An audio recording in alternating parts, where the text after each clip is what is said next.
This is Monday morning, and I sure am glad to be with you today. I hope today something we say will be a blessing to you. You know, we talk often about this week and the miracle, honestly, of this week. To think that God would come down in flesh, dwell among us, and then give Himself for our salvation. What a miracle this week is. It ends with the greatest of all miracles, and that is the resurrection of Jesus Christ. And so this week we are talking about some things about resurrections in the Bible, because I think that's what this week is really all about. Yesterday, we talked about the woman who had been so kind to Elijah to feed him when all she had was just a little bit. And yet the Lord was able to sustain her through the entire uh, famine that was there because of you remember, Elijah had said there'll be no rain for 3 years, and there wasn't. And as a result, with no rain, there's no crop, no bread. And so this woman gave to Elijah, cooked him a little cake, as it says. And for all those years, the oil and the meal never ran out. She had the flour to make bread and the oil to make the bread all the while that was going on.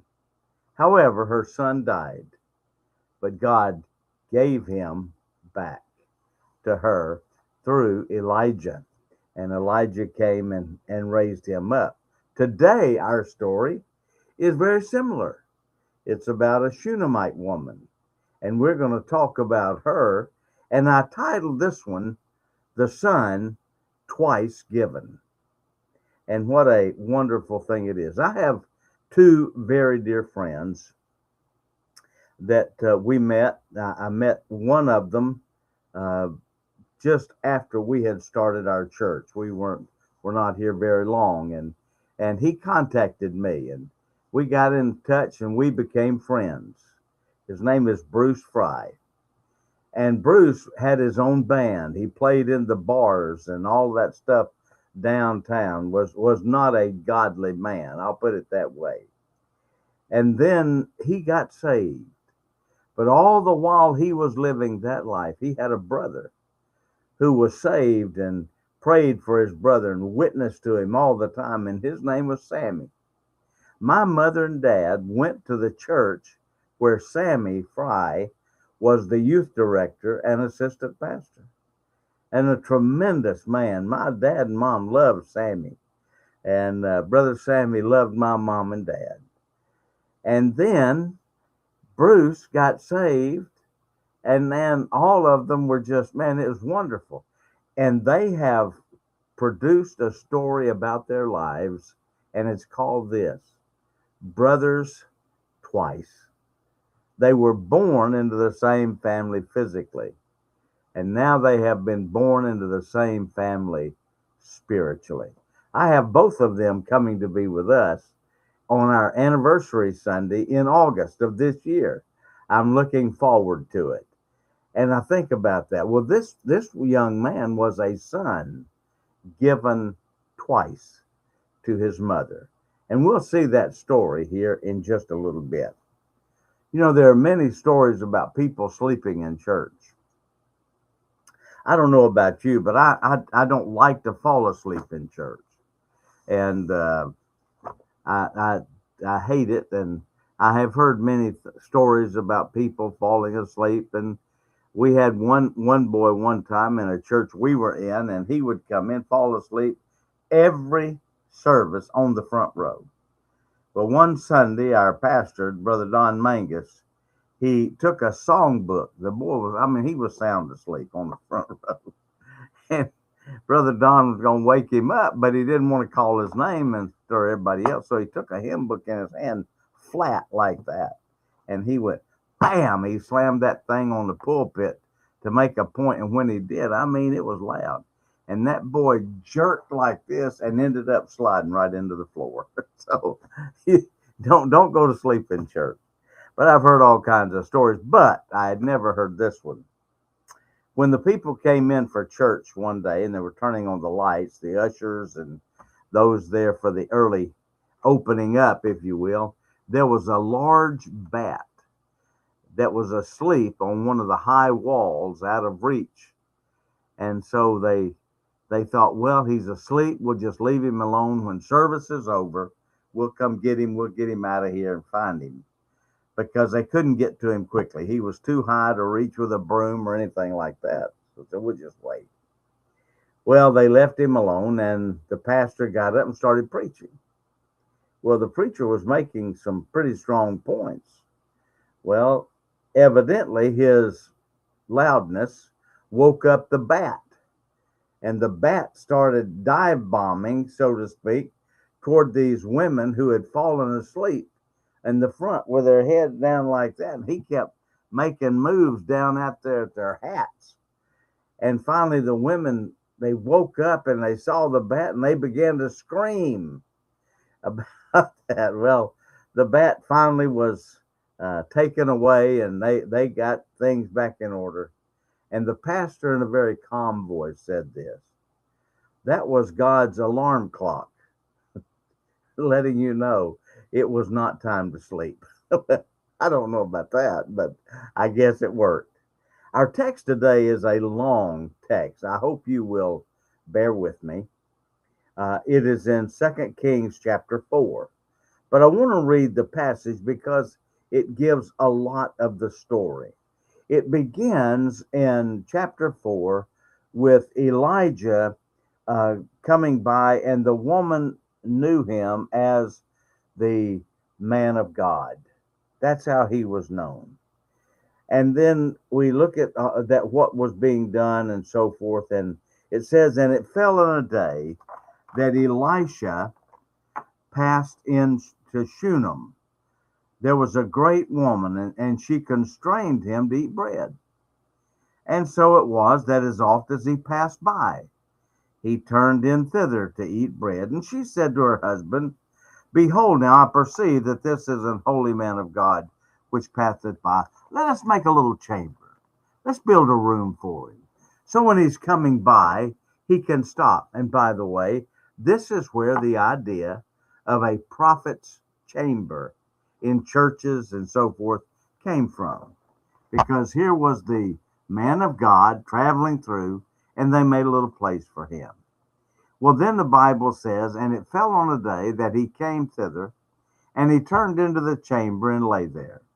And he said to Gehazi his servant, call the Shunammite. And when he had called her, she stood before him, and he said unto her, say now, behold, thou hast been careful for us with all this care.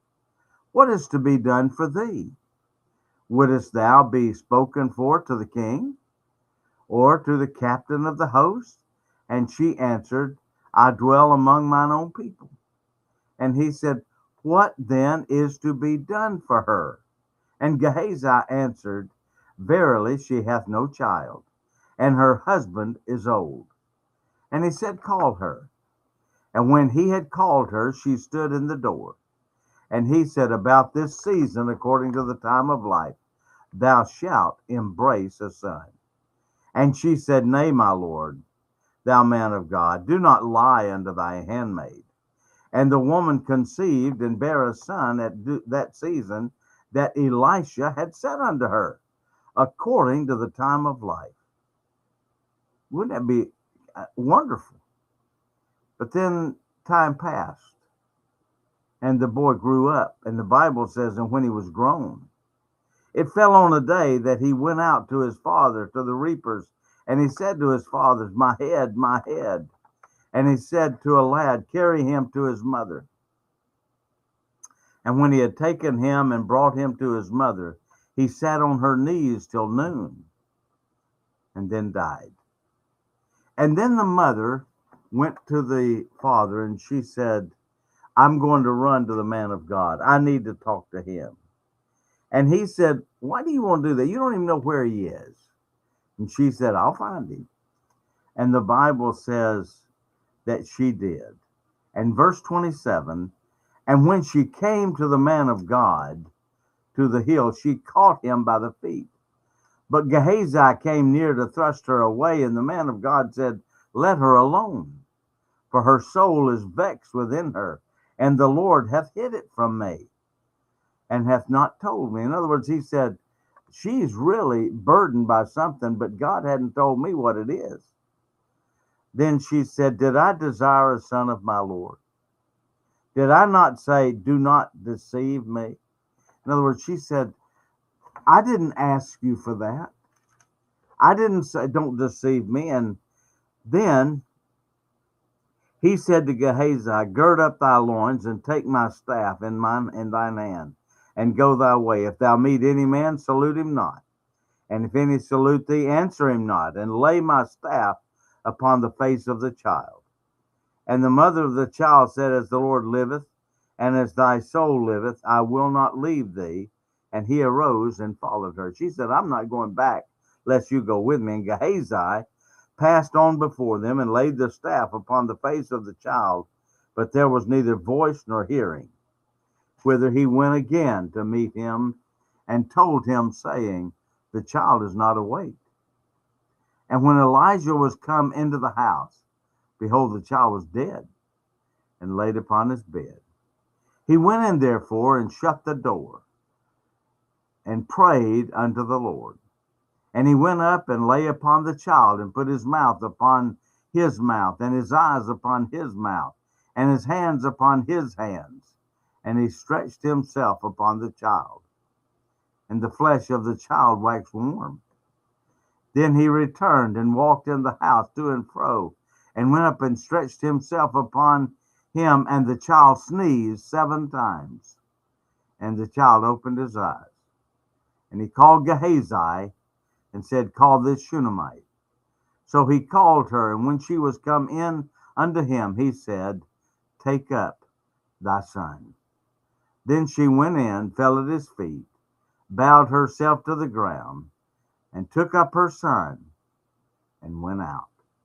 Twice given. What a story. What a story. The story has similarity to the story of Elisha raising the son of the woman who had been such a blessing to him, the woman of Zarephath. And now here this Shunammite woman is blessed, but then also tragedy. The Shunammite woman saw Elisha, the protege of Elijah, as he passed their way. She said to her husband, I know this is a man of God. I watch him come and go. He's a man of God. By the way, every preacher ought to be known as a man of God by what people see in him. And so she went and she said, let's make a place. They built a room for him, just for him. What a blessing that was for the prophet. The statement that she perceived he was a man of God was enough to encourage him. But then when she and her husband made a place for him to be refreshed on his journeys, that was a greater blessing.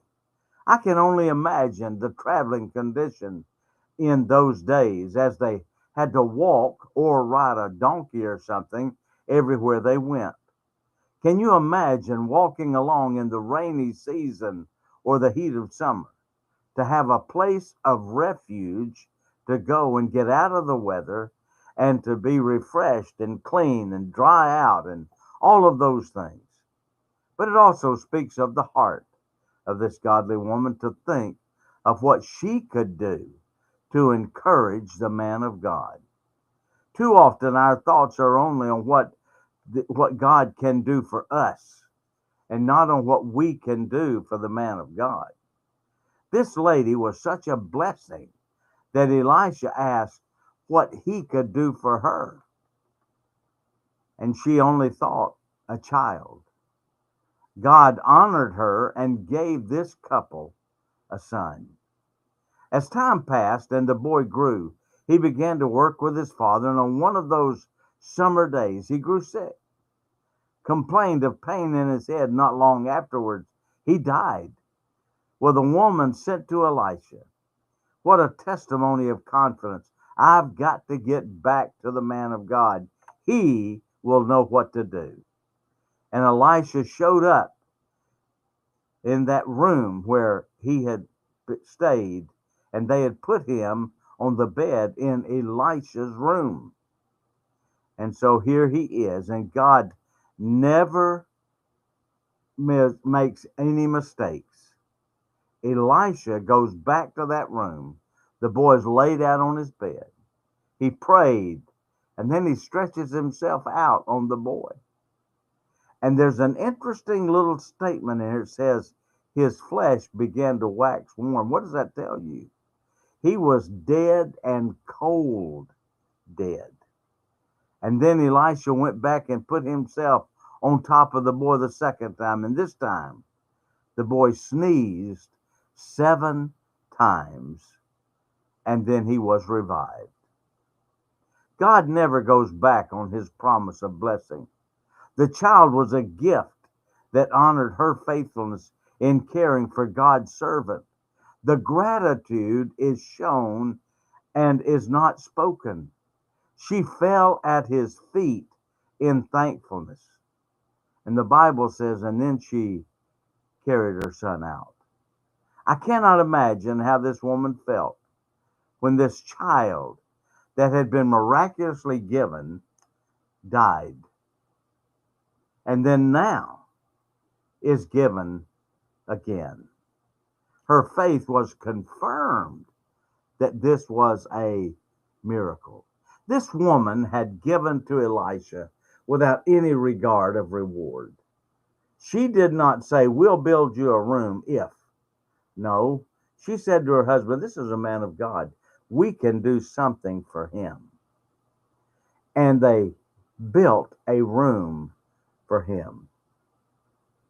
I remember on 2 different occasions when Francis and I were working in churches that somebody did something really big for us. We went to Portsmouth, Ohio, our first ministry. And when I left Chattanooga at the time, I was working for a trucking company, and I made $17,000 a year plus insurance and the benefits. We left there and went to Berean Baptist Church. When we got to Berean Baptist Church, our salary was $10,000. And it was cut nearly in half.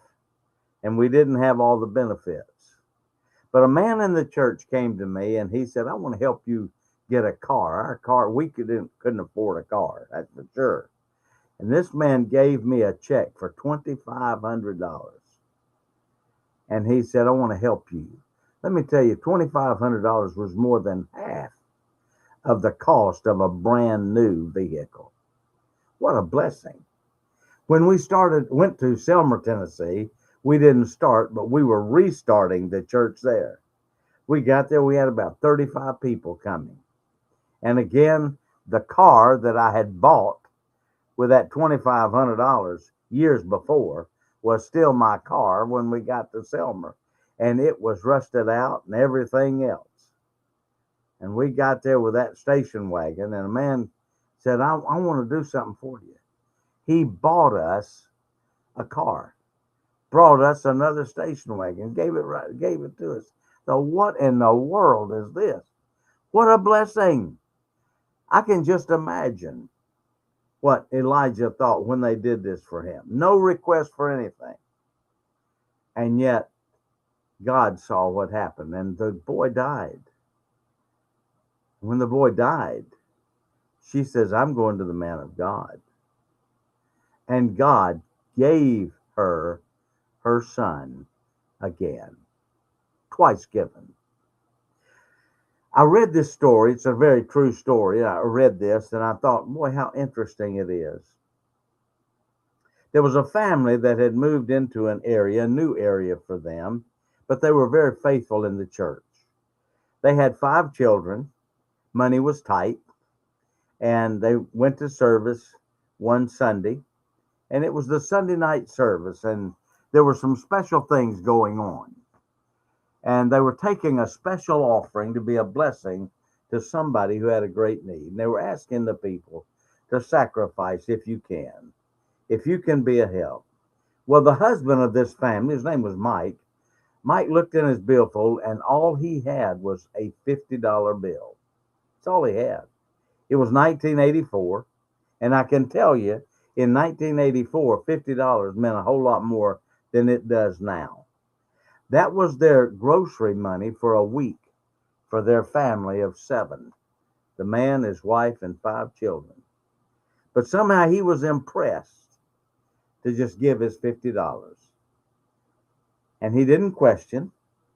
He just took the $50 out of his wallet and he put it in the offering.